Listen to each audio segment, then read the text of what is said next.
Très bien, parlons du cloud.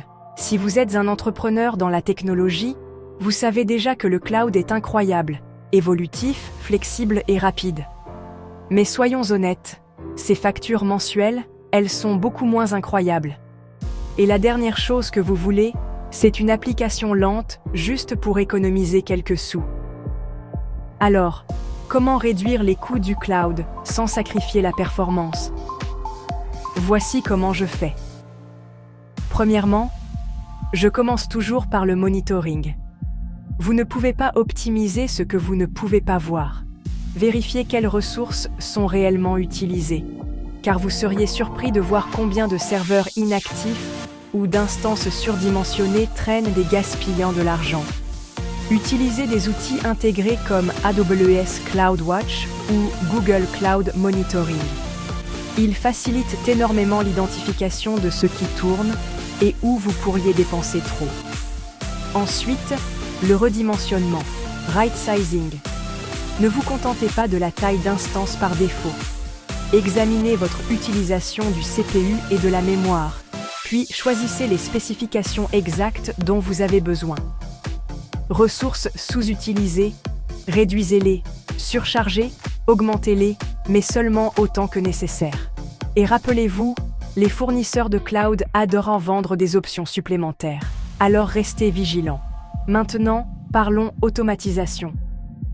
Configurez l'autoscaling pour que votre application n'utilise des ressources supplémentaires que lorsqu'elle est réellement sollicitée. La nuit, les week-ends ou pendant les heures creuses. Réduisez automatiquement. De cette façon, vous ne payez pas pour une capacité inutilisée. Aussi, le stockage. Je vérifie toujours les disques inutilisés, les anciennes sauvegardes ou les journaux qui ne font que prendre la poussière. Supprimez ce dont vous n'avez pas besoin, archivez ce que vous utilisez rarement et passez à des classes de stockage moins chères pour les données froides. Un petit ménage fait une grande différence. N'oubliez pas les instances réservées ou les plans d'épargne, savings plan.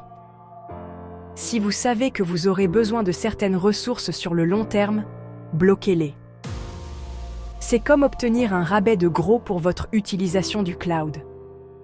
Et enfin, utilisez le serverless chaque fois que c'est possible. Avec le serverless, vous ne payez que ce que vous utilisez réellement, ni plus, ni moins. C'est un changement majeur pour les charges de travail imprévisibles.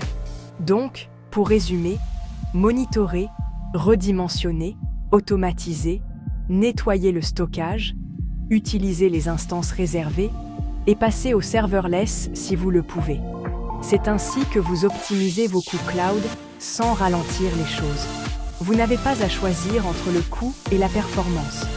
Avec quelques astuces intelligentes, vous pouvez avoir les deux. Si vous avez trouvé cela utile, cliquez sur j'aime et dites-moi votre astuce préférée pour économiser des coûts cloud dans les commentaires. À la prochaine!